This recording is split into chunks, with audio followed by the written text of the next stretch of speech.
James, good morning. I trust that you're well. Good morning. Pleasure to be with you. I trust that you are well. All going good. So, Saudi-Israeli diplomatic relations could be a Middle East game changer, but not for the reasons that we may think. Indeed. So everybody is focused on what a relationship between Saudi Arabia and Israel would mean. But in my mind, the much more fundamental shift that would take place with such an agreement are the Saudi conditions that they are putting to the United States to recognize Israel. And the most important one of that is a binding security arrangement. And that would mean that the Saudi Arabia and eventually also the UAE would have a relationship with the United States, in which the United States is asked to guarantee their security. And there's a price to pay for that.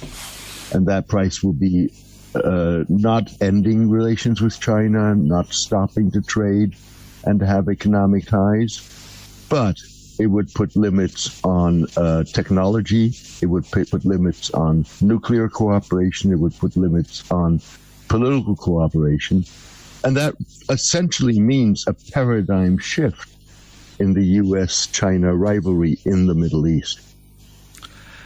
Palestinians are likely to pay the highest price for the Saudi-Israeli diplomatic relations. So, basically, one of the conditions that the Saudis are setting for recognition of Israel is progress, if not a resolution, of the Israeli-Palestinian conflict. And if you go back to the Fox News interview that Saudi Crown Prince Mohammed bin Salman gave earlier this month, he didn't talk about a Palestinian state. He talked about an improved life for the Palestinians, whatever that may mean. Subsequently, Saudi officials, the Saudi foreign minister, the Saudi non-resident ambassador to Palestine have said they're talking about a Palestinian state with East Jerusalem as the capital. But if you look very closely at what is being said, then what you see, and that's what the Palestinians will tell you,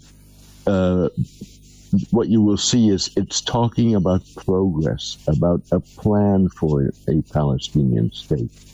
It's not talking about the creation of a Palestinian state as part of the establishment of diplomatic relations. And in that sense, the Palestinians risk paying the highest price, in the sense that, once again, their rights will be overlooked. Now, Khamenei has endorsed face-to-face nuclear talks with the United States? Indeed, there are reports that the Supreme Leader of Iran, Ayatollah Ali Khamenei, has endorsed direct talks with the United States. Up until now, Khamenei has rejected that. And if you look at how the negotiations were conducted in Vienna to agree on the nuclear accord that curbed Iran's nuclear program, the Americans and the Iranians were never in the same room, by and large, or almost never in the same room. They were talking indirectly. So this is a major shift.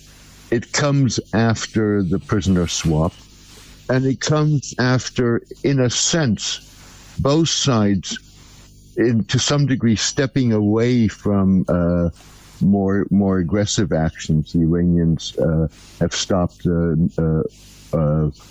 expanding their enrichment of uranium. The Americans are somewhat more acquiescent in Iranian oil export. So Khamenei's endorsement of direct talks with the United States is a major step. And then finally, Egypt is getting into hot waters in the United States. Absolutely. It already was in hot waters with some parts of the members of the U.S. Congress because of its human rights record. You saw in the last several weeks a portion of the military aid, a small portion to be fair, of the military aid from the United States to Egypt being held because of human rights issues.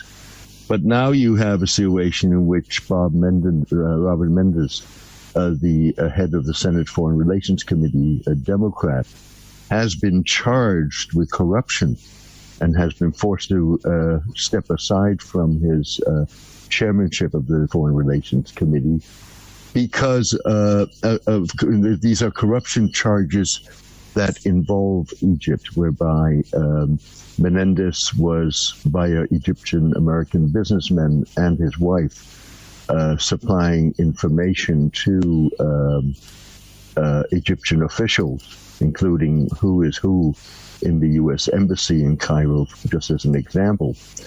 And the United States is now investigating whether this was an operation that was being overseen by Egyptian intelligence and may want to question the head of Egyptian intelligence. So this puts Egypt in hot water. All right, James, as always, thank you for your time. Really appreciate it. It's always a pleasure to be with you. We remind our listeners you can check out James's article on his website, jamesmdorsey.net.